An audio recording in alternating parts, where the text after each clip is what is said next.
नमस्कार दोस्तों, मैं हूं अमित। स्वागत करता हूं आप सभी का आपके इस यूट्यूब चैनल नॉलेज नोर में।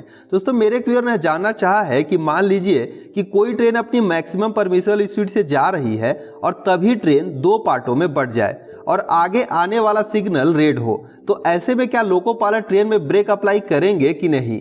क्योंकि अगर ट्रेन में ब्रेक अप्लाई करेंगे तो पीछे से आ रही ट्रेन उस ट्रेन को टक्कर मार देगी और इससे हादसे हो जाएंगे।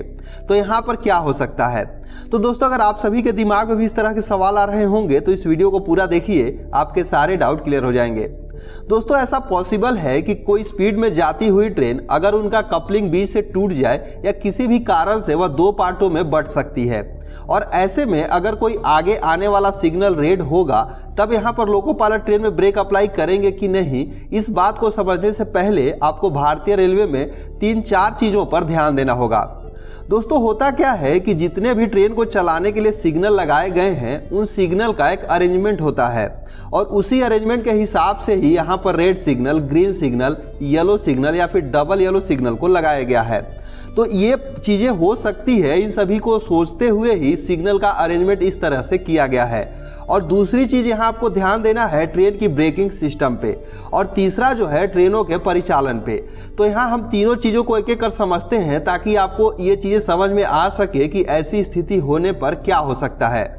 तो दोस्तों, सबसे पहले बात करते हैं 3rd नंबर पॉइंट की। होता क्या है कि भारतीय रेलवे में कोई भी ट्रेन जहाँ पर भी ये ट्रेनों का परिचालन किया गया है, तो फिलहाल अभी कुछ जगहों को छोड़कर बाकी लगभग सभी जगह वही पुराने एब्सोल्यूट ब्लॉक सिग्नलिंग सिस्टम का यूज किया जाता है। दोस्तों, इसमें होता क्या है कि अगर कोई भी ट्रेन किसी एक रेलवे स्टेशन से चलना शुरू करती है तो वह पीछे से किसी दूसरे ट्रेन को तब तक सिग्नल नहीं दिया जाता है जब तक कि वह ट्रेन अगले स्टेशन तक ना पहुंच जाए। ऐसा इसीलिए बनाया गया है कि इस बीच उस ट्रेन के साथ अगर कुछ भी अनहोनी होती है तो उसे सही और सुरक्षित तरीके से अगले स्टेशन तक पहुंचाया जाए। तो इन सभी चीज़ों को देखते हुए ही ऐसा किया गया है।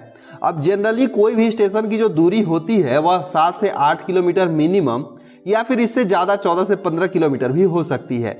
तो दोस्तों, जब यहाँ कोई ट्रेन ऐसे अगर एक स्टेशन से चले और दूसरे स्टेशन तक जब तक नहीं पहुँचेगी तो पीछे से ट्रेन को सिग्नल नहीं दिया जाएगा।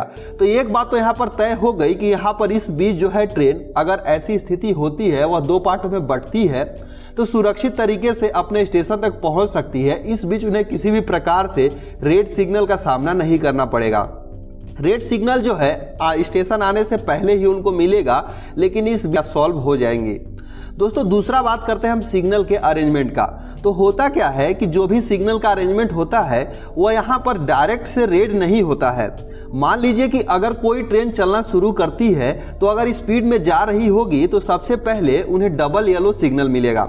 डबल येलो सिग्नल का मतलब ये हुआ कि अपनी ट्रेन की स्पीड को, अगर वह मैक्सिमम परमिसिबल स्पीड में है तो उसे लाकर 50 से 60 किलोमीटर कर दें। उसके बाद उन्हें येलो सिग्नल मिलेगा। येलो सिग्नल यह बताएगा कि अभी ट्रेन की स्पीड जो है 30 किलोमीटर पर आवर ले आनी है, क्योंकि आगे आने वाला सिग्नल रेड है।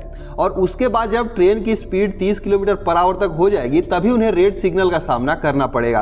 तो दोस्तों, इस तरीके से क्रम बनाया गया है ताकि ट्रेन को जो है अगर वो अपनी मैक्सिमम परमिसिबल स्पीड में चल रही है तो उसे आसानी से कंट्रोल किया जाए। तो मान लीजिए कि अगर कोई चलती हुई ट्रेन अचानक से दो पार्ट में बंट रही है तो उन्हें आगे आने वाला सिग्नल तुरंत से रेड नहीं मिलेगा।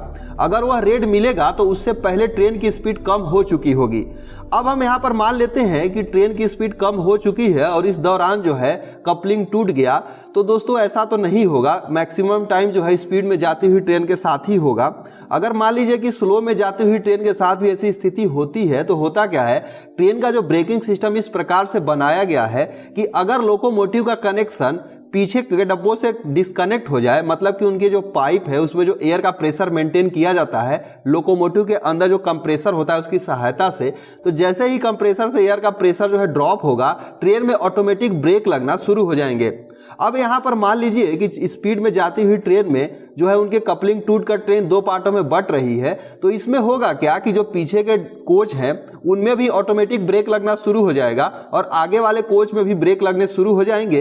इस तरीके से लगभग कुछ दूरी जाने के बाद, मान लेते हैं अगर वह ढलान नहीं है तो 1 से 1.5 किलोमीटर या फिर उससे कम समय में ही ट्रेन में ब्रेक लग जाएगी और यहाँ पर ट्रेन जो है ऑटोमेटिक रुक जाएगी। तो यहाँ पर लोको पायलट को यह सलाह दी जाती है कि ऐसी स्थिति होने पर गार्ड जो है लोको पायलट को सूचित करेंगे और यहाँ पर ट्रेन को कंट्रोल कर लिया जाता है और लोको पायलट को ये बोला जाता है कि आप अपनी ट्रेन को जो है आगे बढ़ाते रहिए ताकि पीछे से कोई भी टक्कर ना हो। तो दोस्तों यहाँ पर इस तरीके से सुरक्षित तरीके से ट्रेन जो है आसानी से चलती है।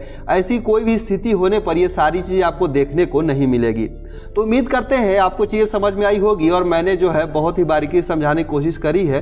फिर भी कोई डाउट हो तो कमेंट करके जरूर लिखिएगा। सो इस वीडियो में बस इतना ही, मिलते हैं एक दूसरे वीडियो में, तब तक